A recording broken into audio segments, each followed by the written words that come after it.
Hello everyone, I am back with research aptitude. जो हमारा बीच में रह गया था, तो अभी हम देखते हैं कि और भी बहुत सारी टाइप्स हैं रिसर्च मेथडोलॉजी की। तो हम देखते हैं कि और क्या क्या किस किस टाइप का रिसर्च है, कितने टाइप्स हैं उनके।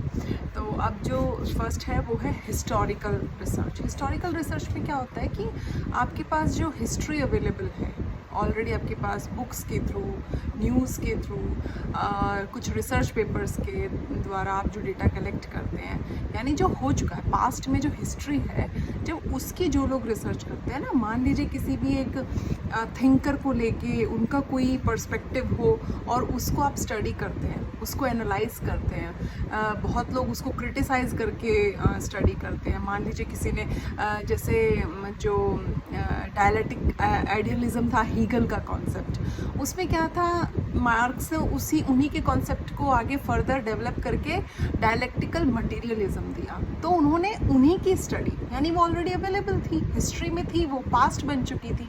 तो उसी कोई भी स्टडी जो आपके पास ऑलरेडी अवेलेबल है, जो किसी इंसान ने एक पर्टिकुलर टॉपिक पे की है, अगर आप उसी पे स्टडी करते हैं और एक नई चीज़ को लेकर आते हैं, then it is called historical. इसमें आप डेटा कलेक्ट कैसे करते हैं? आपके पास बुक्स होती हैं अवेलेबल, आप लाइब्रेरी को रश करते हैं, आप लोग न्यूज़पेपर्स को, पुराने न्यूज़पेपर्स को कलेक्ट कर सकते हैं डेटा कलेक्शन के लिए। रिसर्च पेपर्स, जर्नल्स, बहुत सारी चीज़ें हैं जिनको आप साइट कर सकते हैं अपने डेटा को कलेक्ट करने के लिए। तो ये होता है हिस्टोरिकल रिसर्च।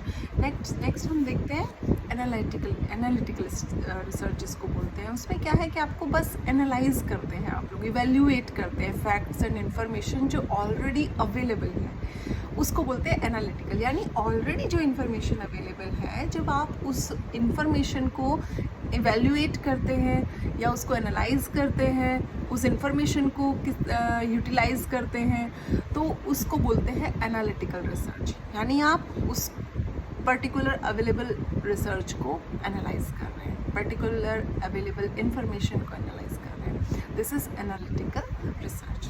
अब आती है बात एक्सप्लानेटरी रिसर्च। जैसा कि इसके नाम से क्लियर हो रहा है, एक्सप्लानेटरी मीन्स जिसमें आप चीज़ों को एक्सप्लेन करेंगे। ठीक है, ये भी वही चीज़ें हैं, बस क्वेश्चन इनमें से घुमा फिरा के दिया होता है, बस हमें पकड़ना होता है कि एक्सप्लानेटरी आएगा, एनालिटिकल आएगा, या फिर डिस्क्रिप्टिव आएगा, क्या, या हिस्टोरिकल आएगा। तो बहुत सिंपल सी बात है कि अगर किसी की केस स्टडी उठा के आपने उसकी केस स्टडी को क्रिटिसाइज़ किया है, देन इट इज़ हिस्टोरिकल हो गया ना, क्योंकि आपने ऑलरेडी अवेलेबल स्टडी पे ही रिसर्च की है, और क्योंकि वो हिस्टोरिकल हो जाता है। फिर अब हम जो मैं नेक्स्ट बता रही थी, एक्सप्लेनेटरी में क्या है कि आपके पास हाउ एंड व्हाई, अगर कोई भी चीज़, मान लो किसी ने कोई स्टडी की है और कोई एक रिज़ल्ट ड्रॉ किया, कोई कंक्लूजन ड्रॉ किया है, या फिर हमारे पास अवेलेबल है वो, तो हम उसी को और भी ज़्यादा एक्सप्लेन करते हैं कि हाँ, ये इन्होंने किया तो ये क्यों किया, और ये कैसे फ्रूटफुल है सोसाइटी के लिए, कैसे it is beneficial for the society, और हाउ इट इज़ यूज़फुल, कि उसको यूज़ कैसे किया जाएगा। तो दिस इज़ एक्सप्लेनेटरी रिसर्च। अब देखते हैं हम एक्सप्लोरेटरी रिसर्च। देखो, एक्सप्लोरेटरी क्या होता है कि जब आपको खुद को ये नहीं है नॉलेज की आपको एक्चुअल में किस चीज़ पे काम करना है, तो हम क्या करते हैं, हम चीज़ों को एक्सप्लोर करते हैं, हम पता लगाने की कोशिश करते हैं। अब जैसे मैं खुद एक रिसर्च स्कॉलर रह चुकी हूँ, तो मुझे जब आइडिया नहीं था कि मैं अपना टॉपिक क्या चूज़ करूँ, तो हमें क्या करना पड़ता है, एक्सप्लोर करना पड़ता है कि अगर मैं ये वाला टॉपिक चूज़ करूँगी तो क्या मेरे लिए फिजिबल होगा, क्या मैं इस पे काम कर पाऊँगी, क्या जो मैं स्टडीज़ निकालना चाह रही हूँ क्या वो निकल पाएंगी, क्या कंक्लूजन ड्रॉ हो पाएगा, क्या जो मैं रिसर्च करूँगी वो किसी भी वे में सोसाइटी के लिए हेल्पफुल रहेगा या नहीं, क्या किसी को उससे कुछ सीखने को मिलेगा। अगर आपके रिसर्च से किसी को कुछ नॉलेज नहीं मिलती है, इन्फॉर्मेशन नहीं मिलती है, कुछ चेंजेस नहीं आते हैं, तो कोई फ़ायदा नहीं है उस रिसर्च का। ठीक है, तो always keep in mind, research ऐसा हो जो फीजिबल हो, साथ के साथ यूज़फुल भी हो। फिजिबिलिटी मीन्स, फिजिबिलिटी होता है कि मतलब आप उसको एक टाइम पीरियड में कर पाएँ, अपने पैसे को भी बचा के, उसे बोलते हैं फीजिबल। तो मतलब यूज़फुल भी हो सोसाइटी के लिए, ठीक है। एक्सप्लोरेटरी रिसर्च यही होता है जब आप एक्सप्लोर कर रहे होते हैं, आप आइडियाज़ ढूंढ रहे होते हैं, आप ये देखते हैं कि जो भी चीज़ मैं टॉपिक चूज़ करना चाह रहा हूँ या चाह रही हूँ, जो भी मैं कंक्लूजन ड्रॉ करना चाह रहा हूँ, क्या वो इस पर्टिकुलर रिसर्च के थ्रू निकल के आएगा, ठीक है। तो आप उस टाइम क्या कर रहे होते हैं, नए नए आइडियाज़ को सर्च कर रहे होते हैं। दिस इज़ एक्सप्लोरेटरी रिसर्च, ठीक है, मतलब जिसमें आप एक्सप्लोर कर रहे हैं, आप ढूंढ रहे हैं। नेक्स्ट इज, इसमें क्या होता है कि कुछ लोग एक्सप्लोरेटरी रिसर्च, जैसे मैंने खुद किया था, पायलट स्टडी का यूज़ किया।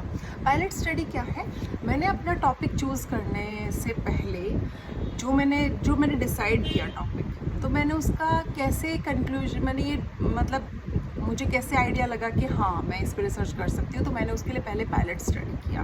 पायलट स्टडी में क्या होता है कि आप लोग कुछ लोगों के ऊपर, सम पीपल्स, ठीक है, उन लोगों को आप ले लीजिए, उनसे आप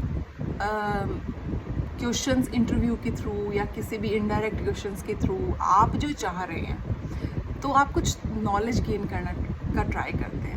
तो आपको धीरे धीरे उनके आइडियाज़ से, उनके व्यूज़ से, उनके पर्सपेक्टिव से ये समझ में आने लगता है कि हाँ, आप जो रिसर्च कर रहे हैं, आप जिस फील्ड में जाना चाह रहे हैं, आप जो डायरेक्शन देना चाह रहे हैं अपनी रिसर्च को, वो फुलफिल हो सकती है। तो this is called pilot study. Pilot study हमें हेल्प करता है कि आप जो भी रिसर्च करना चाह रहे हैं, जैसे मैंने विमेन पुलिस पे काम किया, तो मुझे आइडिया लगा कि हाँ, अगर मैं, ये सच में एक ऐसा टॉपिक है रोल कन्फ्लिक्शन का जिसमें हेल्प हो सकती है, मैं अगर इस पे काम करूं, क्योंकि इस पे काम नहीं हुआ है हरियाणा में, तो मैं अगर इस पे काम करती हूँ तो ये कहीं ना कहीं फ्रूटफुल होगा आने वाली बाकी विमेंस के लिए, ठीक है, जो पुलिस फोर्स को ज्वाइन करती हैं।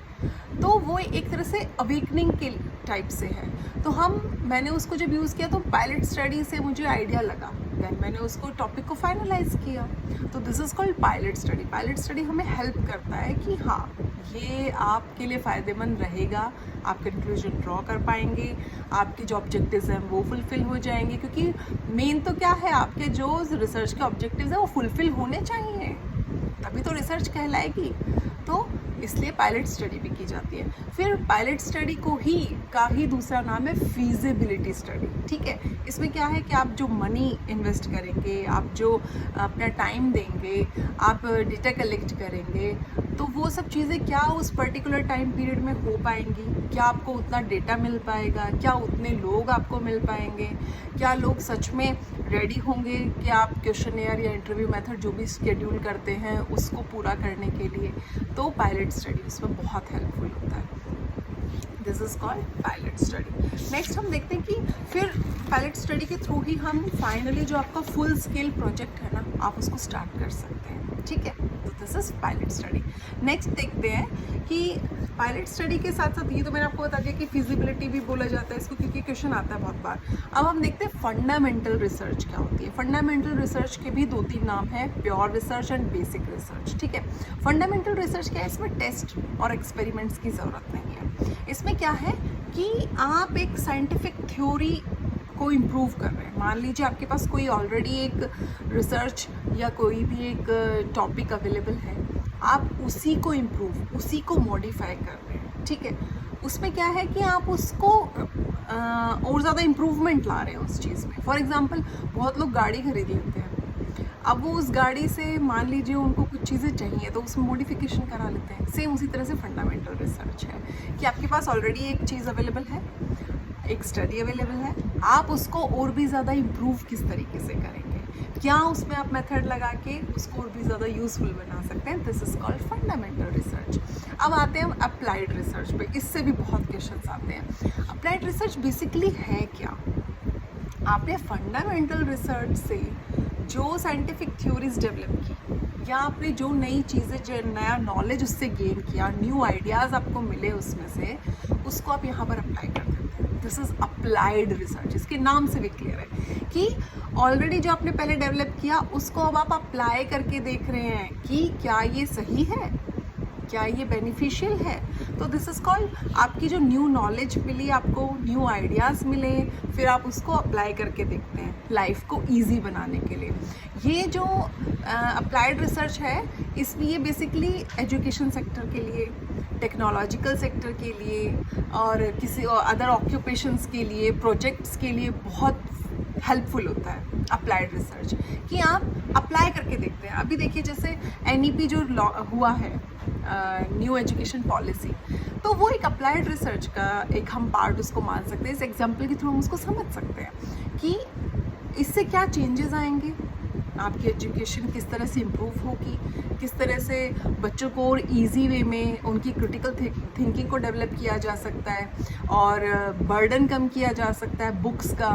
तो न्यू मेथड्स यूज़ हो रहे हैं ना एजुकेशन में, और इसी तरह से अदर प्रोफेशंस में भी। पहले क्या होता था कि पहले बहुत ज़्यादा अगर हम देखें तो फैक्ट्रीज़ में बहुत ज़्यादा इस चीज़ पे फोकस होता था कि ज़्यादा से ज़्यादा क्वांटिटीज़ में चीज़ें बननी चाहिए, लेकिन धीरे धीरे चेंज आता गया सोसाइटी में। अब क्या है, लोग क्वांटिटी से ज़्यादा क्वालिटी पे बिलीव करते हैं कि क्वालिटी होनी चाहिए चीज़ की। तो ये चेंज कैसे आए, जब कोई नई साइंटिफिक रिसर्च को या किसी नई नॉलेज को या नए आइडिया को उन्होंने अप्लाई करके देखा कि हाँ, लोग ऐसा नहीं है कि क्वांटिटी में बिलीव करते हैं, लोग क्वालिटी पे भी पैसा खर्च करते हैं।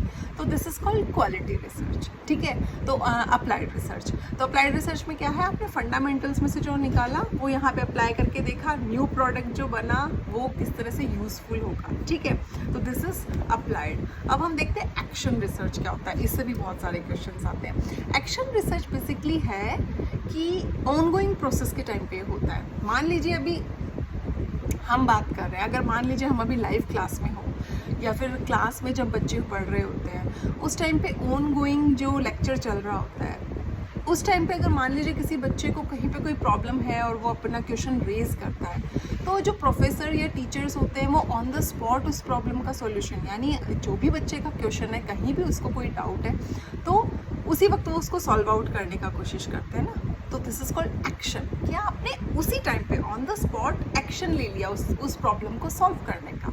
तो ये होता है एक्शन रिसर्च। इसका मेन ट्रिक क्या है कि ये एक्शन रिसर्च जो है वो ऑनगोइंग प्रोसेस में होता है, ये बाद में नहीं होता है। एक्शन रिसर्च ऑनगोइंग प्रोसेस में फॉलो होता है, जब जिस टाइम पे जो चीज़ चल रही है, सडनली किसी को कोई प्रॉब्लम क्रिएट हो गई, तो उस टाइम पे एक्शन लेकर उस प्रॉब्लम को का सॉल्यूशन ढूंढना, ठीक है, प्रॉब्लम्स को फिक्स करना। This is called action research, यानी ऑनगोइंग प्रोसेस में जब आप प्रॉब्लम्स को सॉर्ट आउट कर रहे हैं बच्चों की। तो दिस इज, इसमें क्या है कि इसका जो एक्शन रिसर्च का क्वेश्चन बनता है कि इसके स्टेप्स क्या हैं।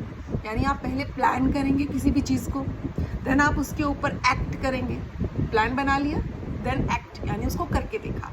फिर आपने एक्ट करने के बाद ऑब्जर्व किया, क्या ये सही डायरेक्शन है किसी भी चीज़ की। मान लीजिए आपने एक लेसन प्लान किया है, आपने एक लेसन पूरा प्लान कर लिया, देन एक्ट मीन्स आपने उसको क्लास में लेक्चर दिया, ठीक है। लेक्चर देने के बाद आपने बच्चों से कुछ क्वेश्चंस पूछे और ऑब्जर्व करने का ट्राई किया कि क्या आपने जो लेक्चर डिलीवर किया है वो बच्चों को समझ में आ रहा है। तो आपने ऑब्जर्व किया एंड देन बच्चे जब आंसर दे रहे, रिफ्लेक्सिव हो गया वो, ठीक है। रिफ्लेक्ट तब होगा ना जब आप ऑब्जर्व कर रहे किया आपने और उसके बाद आपको रिफ्लेक्शन मिला कि हाँ, मैंने जो टीच किया वो स्टूडेंट्स तक पहुंचा है, वो उनको समझ में आया है, वो अंडरस्टैंडेबल है। तो इससे भी क्वेश्चन आता है कि इसके स्टेप्स क्या हैं। कई बार इन स्टेप्स को जम्बल्ड करके दिया होता है और हमें एक करेक्ट सीक्वेंस लगाना होता है, that is plan, act, observe and reflect. This is called action research, ठीक है। ऑनगोइंग प्रोसेस है, ये इसका कीवर्ड है, इसके थ्रू आप एग्जाम में सही क्वेश्चन को, उसका सही ऑप्शन को चूज कर सकते हैं। नेक्स्ट हम देख लेते हैं कॉन्सेप्चुअल रिसर्च क्या होता है, ठीक है। कॉन्सेप्चुअल रिसर्च जिससे पता चलता है कि डेवलप न्यू कॉन्सेप्ट, कि जब आप न्यू कॉन्सेप्ट को डेवलप कर लेते हैं, आपने कोई भी एक स्टडी की, उसमें से आपने एक न्यू कॉन्सेप्ट निकाला, ठीक है, उसको बोलेंगे कॉन्सेप्चुअल रिसर्च। इसमें क्या होता है कि आप री इंटरप्रेट करते हैं किसी भी चीज़ को। री इंटरप्रेट का मतलब होता है कि वो ऑलरेडी एग्जिस्ट है, आप उसको अपने तरीके से समझाने का कोशिश कर रहे हैं। फॉर एग्ज़ाम्पल आप इसमें ऐसे देख सकते हैं हम इसको कि आप अलग अलग टीचर्स से पढ़ते हैं, ठीक है। मान लीजिए रिसर्च का टॉपिक ही आप कहीं और जाके किसी और वीडियोस पे भी देखेंगे, उसमें क्या है कि जो मैंने टीच किया आपको, हो सकता है वही सेम टॉपिक आपको कोई और टीचर कोई और एग्जाम्पल्स के साथ और भी बेटर वे में समझा पाए, ठीक है। तो यानी सेम ही चीज़ है, लेकिन सबका टीच करने का तरीका, एग्जाम्पल्स देने का तरीका, कॉन्सेप्ट को क्लियर करने का तरीका अलग अलग है।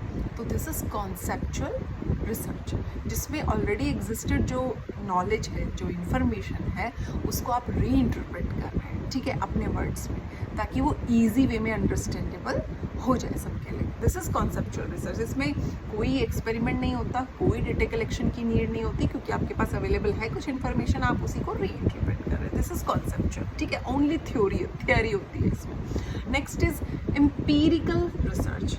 इसमें क्या है कि ऑब्जर्वेशन के थ्रू होता है ये।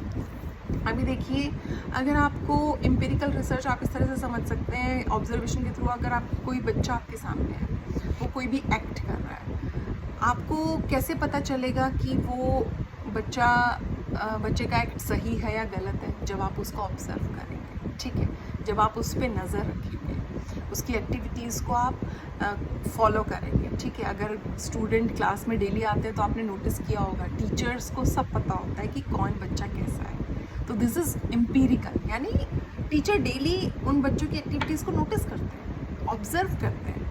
तो this is called empirical research, okay. तो आई होप आपको पसंद आया होगा, ये आपको समझ में आया होगा। मेन मुद्दा ये है कि आप लोगों को ये टॉपिक जो मैंने बताए अभी, कुछ रिसर्च के टाइप्स, आई होप आप लोगों को समझ में आए होंगे। And thank you so much. अगर समझ में आए होंगे तो प्लीज़ लाइक, थैंक यू।